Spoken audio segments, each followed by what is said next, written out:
उसमें मानव मस्तिष्क के बारे में जानेंगे। तो मानव मस्तिष्क ह्यूमन ब्रेन कहा गया है। क्या कहा गया है?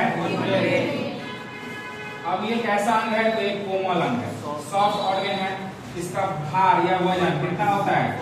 1.5 kg अप्रोक्सीमेटली होता है, यानी कि नॉर्मल व्यक्तियों में यहाँ 1.5 kg तक का पाया जाता है। उसके बाद है इसका आयतन कितना है? 1650 ml तक का होता है। मानव मस्तिष्क 3 प्रमुख भागों में बटा होता है। कितने भाग में? 3 प्रमुख भाग में। पहला भाग देखिए अग्र मस्तिष्क, जिसको कहा गया है फोर ब्रेन। दूसरा होता है मध्य मस्तिष्क, जिसका नाम मिड ब्रेन। तीसरा होता है वसत मस्तिष्क, जिसका नाम हिंद ब्रेन। ठीक है, अगर हिंदी नाम याद करने में दिक्कत हो तो आप इंग्लिश नाम याद कर सकते हैं। ठीक है, फोर ब्रेन, मिड ब्रेन और हिंद ब्रेन। अब आते हैं अग्र मस्तिष्क भी 2 पार्ट में बट गया है। प्रमस्तिष्क या सेरिब्रम, डायनसेफलॉन। इंग्लिश में सेरिब्रम ऐसे लिखा जाता है और डायनसेफलॉन ऐसे लिखा जाता है। ठीक है, अब जानते हैं पहले प्रमस्तिष्क के बारे में।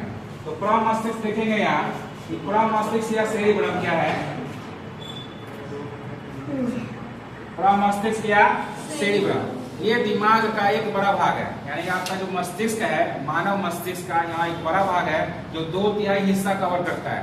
अकेले 2/3 हिस्सा क्या करता है? कवर करता है।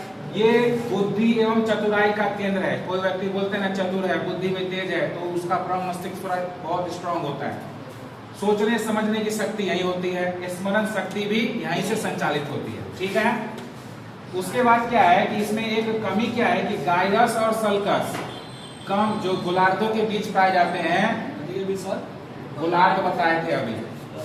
ठीक है, कॉर्पस कैलोसम नाम याद करना सीख लीजिए, क्योंकि बायोलॉजिकल नेम याद करना थोड़ा कठिन हो जाता है। ये रिंकी मिंकी या चिंकी पिंकी नहीं है कि नाम याद हो जाएगा। तो ये बायोलॉजिकल नेम है, ये साइंटिस्ट लोगों के द्वारा, ठीक है, ये दिए गए हैं कि आप इसको याद करेंगे। तो वहां पे गायरस और सल्कस के कम विकसित होने के कारण व्यक्ति मंद बुद्धि का होता है। किसी किसी का माइंड थोड़ा डेवलप कम होता है, तो ये गायरस और सल्कस के कम डेवलपमेंट के कारण होता है। ठीक है, अब आगे देखिए, इसका दूसरा पार्ट है डायनसेफलॉन। डायनसेफलॉन, तो इसमें आप बस छोटा सा टॉपिक है, गर्मी का एहसास यहीं से पता चलता है, दर्द और रोना, ये सभी आदि क्रियाओं का नियंत्रण डायनसेफलॉन करता है। आगे बढ़ते हैं, दूसरा पार्ट आपका ब्रेन का मध्य मस्तिष्क। मध्य मस्तिष्क मिड ब्रेन। अब मिड ब्रेन क्या है? तो ब्रेन स्टेम का ये ऊपरी भाग, ब्रेन स्टेम का ये ऊपरी भाग है। अब ये क्या करता है? कोऑर्डिनेशन कंट्रोल करने का काम करता है, संतुलन करने का काम करता है। आंख की पेशियों का नियंत्रण भी यही करता है, या नियंत्रण केंद्र है।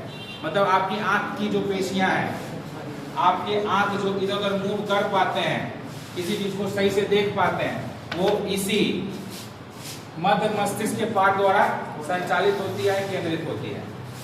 तीसरा आपका पार्ट है ब्रेन का पश्च मस्तिष्क, हिंड ब्रेन। हिंड ब्रेन भी 2 पार्ट में आप देख लीजिए बटा हुआ है। एक है अनुमस्तिष्क और एक है मस्तिष्क स्टेम। अनुमस्तिष्क या सेरिबेलम, नाम याद करेंगे, अनुमस्तिष्क या सेरिबेलम, और दूसरा पार्ट है मस्तिष्क स्टेम। अब देखिए अनुमस्तिष्क या सेरिबेलम क्या है?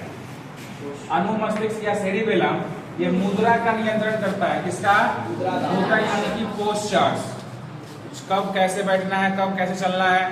ठीक है, जैसे आप चलते वक्त क्या करते हैं? अपना हाथ दोनों झुलाते हुए चलते हैं, तो ये पोस्चर्स जो मेंटेन करता है वो सेरिबेलम का काम है। उसके बाद ये नियंत्रण करने का भी कार्य करता है और समन्वय भी करता है। ठीक है, समन्वय क्या है? जैसे अभी हम बताएं कि कब हम उसके हिसाब से कार्य करेंगे, तो ये कब कौन डिसाइड करेगा, तो ये सेरिबेलम कंट्रोल करने का कार्य करता है। दूसरा इसका पार्ट था मस्तिष्क स्टेम, तो ये पॉन्स वेरोलाई और मेडुला ऑब्लोंगेटा में बट गया है। इसके 2 पार्ट फिर बट गए हैं। कौन कौन? पॉन्स वेरोलाई और मेडुला ऑब्लोंगेटा। ठीक है, अब देखिए यहाँ लिखा है पॉन्स वेरोलाई मेडुला के अग्रभाग में होता है, श्वसन का नियंत्रण होता है। समझ में आया? पॉन्स वेरोलाई क्या है? श्वसन, जो आप सांस लेते हैं, जो श्वसन की क्रिया होती है, वो पॉन्स वेरोलाई इसका नियंत्रण करता है। ठीक है, उसके बाद आपका मेडुला ऑब्लोंगेटा, और ये बहुत इंपॉर्टेंट है। क्यों? देखिए क्या क्या इसमें ये एक बेलनाकार रचना है, इसका शेप या कंस्ट्रक्शन कैसा है, सिलिंड्रिकल है, यानी कि बेलन के आकार का है। स्पाइनल कॉर्ड में पाया जाता है, मेरु रज्जु में पाया जाता है, ठीक है। स्पाइनल कॉर्ड का हिंदी क्या होता है, मेरु रज्जु। देखिए हिंदी नाम कितना टफ हो गया, स्पाइनल कॉर्ड इंग्लिश में इजी है, क्योंकि बचपन से उस नाम को आप सुनते आ रहे हैं।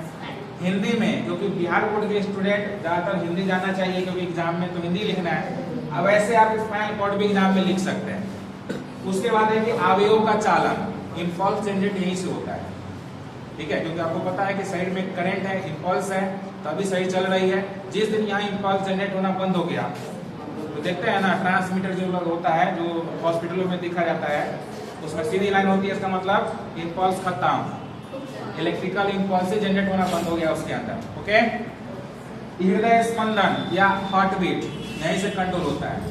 मेडुला ऑब्लोंगेटा ही क्या करता है, हार्ट बीट को कंट्रोल करता है, समझ में आया।